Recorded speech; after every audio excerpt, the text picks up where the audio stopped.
Tarang is emerging as a monthly Hindi poetry symposium. This literary get-together was moderated by Ashok Vyas at a Queen's Library recently. Here is a report. हम लोग आते हैं, बैठते हैं और एक positive energy लेकर बैठते हैं, एक दूसरे से जुड़ते हैं। कभी नहीं जो तज सकते हैं अपना न्यायोचित अधिकार, कभी नहीं जो सह सकते हैं शीश नवाकर अत्याचार। एक अकेले हो या उनके साथ खड़ी हो भारी भीड़, मैं हूँ उनके साथ खड़ी जो सीधी रखते अपनी रीढ़। क्या बात। निर्भय होकर घोषित करते जो अपने उद्गार विचार, और जिनके जिह्वा पर होता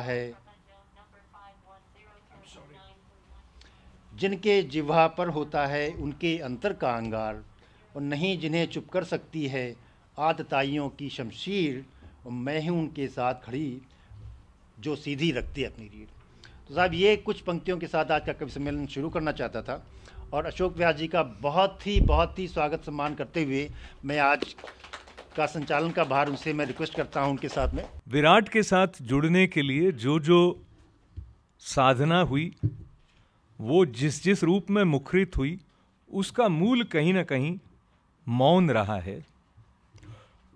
इस मौन का अवलंबन लेते हुए सबसे पहले मैं तरंग के इस आयोजन की श्रृंखला को पूरी निष्ठा से, जिन्होंने एक समर्पण, श्रद्धा और सतत एक प्रकार का संघर्ष समय के साथ करते हुए जो यहाँ तक लाए हैं, उनको मैं बहुत बहुत बधाई देना चाहता हूँ। मुद्दतों बाद किसी ने पूछा कहाँ रहते हो, मैंने मुस्कुराकर कहा अपनी औकात में। कोई तो सिलसिला मिले, कोई तो सिलसिला मिले, कोई तो रास्ता मिले, इस गर्दिशे राह से कभी तो फासला मिले। क्या बात है। कवि संवेदना का आधार है, विस्तार की अनवरत पुकार है। कविता अनिवार्य है हमारे लिए, क्योंकि कविता का दूजा नाम प्यार है। तेरे एहसास का एहसास न कर पाया, जब तलक उस एहसास का एहसास ना मुझे हुआ। तेरे एहसास का एहसास न कर पाया, जब तलक उस एहसास का एहसास ना मुझे हुआ। काश उस एहसास का एहसास मुझे पहले होता, काश उस एहसास का एहसास मुझे पहले होता, तो ना डूबने देता तुझे उस एहसास तले अब तक।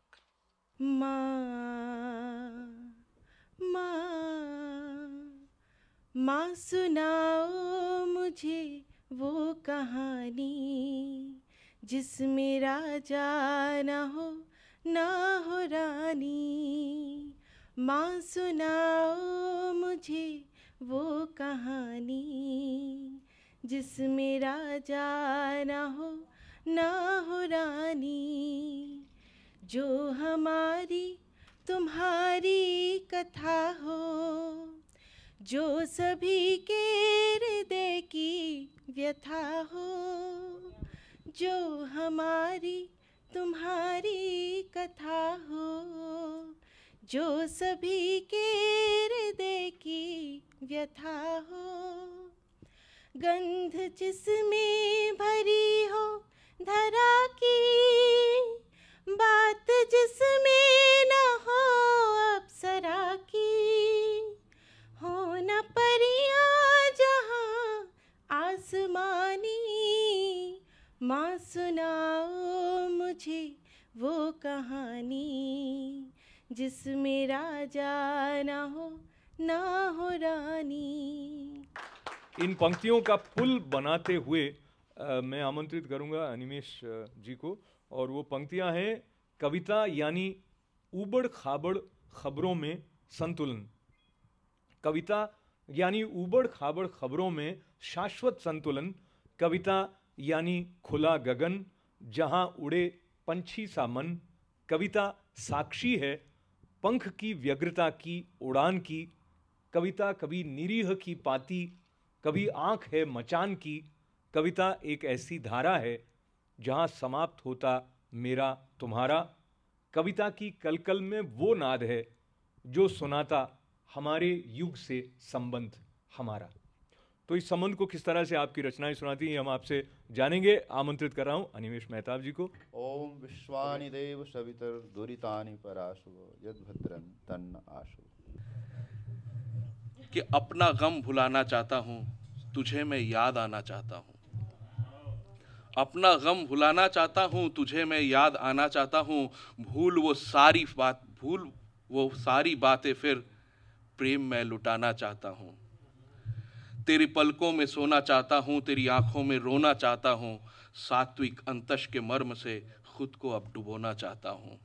जब जगत में सर्वोपरि हो मनुज के ऊंचे झमेले, घट रहा हो प्रेम हर दिन, बढ़ रहे संघर्ष रेले, विवश मन स्वयं पर कर रहा हो विवश, बारंबार अंकुश, विमुख कब हो सकूं इनसे जब इसी संसार में हूं। विमुख कब हो सकूं इनसे जब इसी संसार में हूं, इसलिए ही मैं नशे में हूं। तो नीरज जी ने 2 लाइनें लिखी, वो सबके काम आएंगी और शायद आपने सुनी होंगी। वो लिखते हैं कि जितना कम सामान रहेगा, ये आप सब लोग ट्रैवल करते हैं, हम लोग सब भारत से आए हैं, जाते रहते हैं आते रहते हैं, और सामान ज़्यादा होता है, बड़ी परेशानी होती है।